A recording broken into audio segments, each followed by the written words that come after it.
Another way of targeting is to target a particular user interest, which is a relatively new option from Google. This lets you target people rather than videos. For instance, you might choose to look for people who watch lots of sports videos, who stay up to date with the news, or who like videos on technology.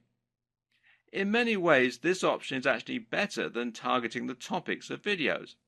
That's because targeting user interests allows you to look more at the long-term patterns and behaviors of visitors in order to get a better idea of who they are and even perhaps some of their statistics. Look at it this way. You've probably watched Taylor Swift videos on YouTube at some point in your life, even though you might not be the biggest Taylor Swift fan. If you were shown adverts for the new Britney album at that time, then those ads will have been wasted. It may even have been at a party, in which case no one would have seen the adverts. On the other hand, though, if you were someone who always watches video reviews for smartphones, then even when you watch a Taylor Swift video as a one-off, you might still be shown the advert for a new iPhone. This makes much more sense in the majority of cases, and it means that the ads will often be even more highly targeted. You can even get tricky and try considering how user interests might reflect demographics. For example, if you were a brand selling a car, then you might choose to look for viewers who target travel videos. Why?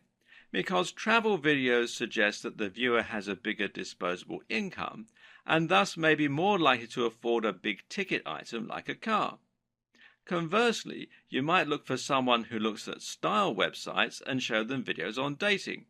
Again, there could be some crossover in the demographics here. Did you know that you can also target a specific YouTube video? If you found content created by another user that you think is absolutely perfectly related to your subject matter, then you could use their video as a springboard to support your brand and your campaign. All you have to do is paste the URL of that video into the placement target field. The only risk here is that a single video will of course have significantly less traffic than multiple different videos spread out across the entire subject matter. Then again though, this all depends on your strategy.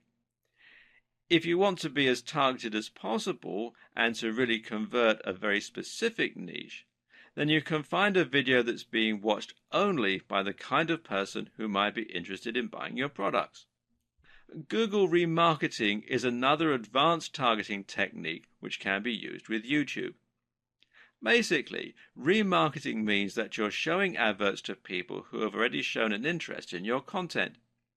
This works by storing cookies on their computers, which YouTube can later use to identify them, unless they clear their cookies out of the system, of course, and by looking at the user accounts of those users.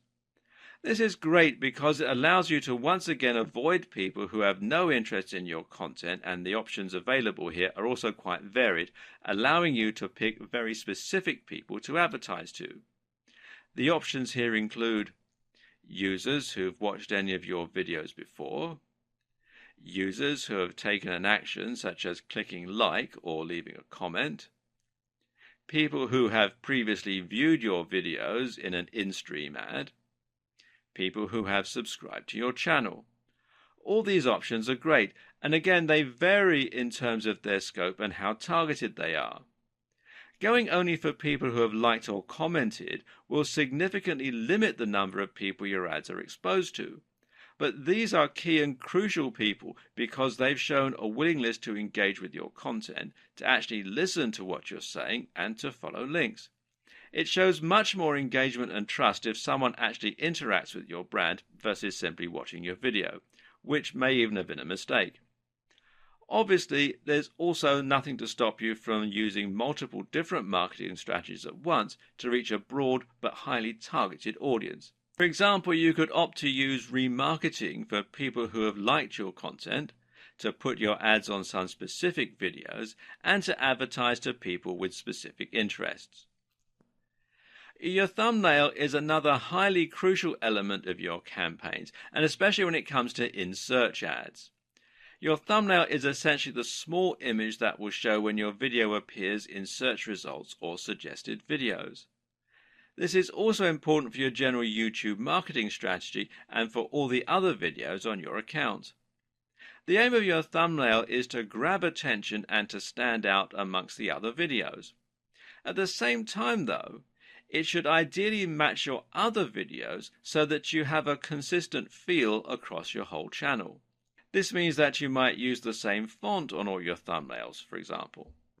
Either way, the ideal thumbnail image is going to be 1280 by 720 pixels. Make sure to at least use this ratio, which is 16 by 9 or widescreen, so that no part of your image is cropped. And it should be designed to be as eye-catching and as clickable as possible. Of course, some things we find more eye-catching and more clickable than others. For example, people catch our eye easily, and especially if they look happy, successful, or attractive. If your channel relates to fitness or bodybuilding, then a thumbnail featuring a guy in amazing shape might be appropriate, and the more outlandish the physique, the more this will stand out.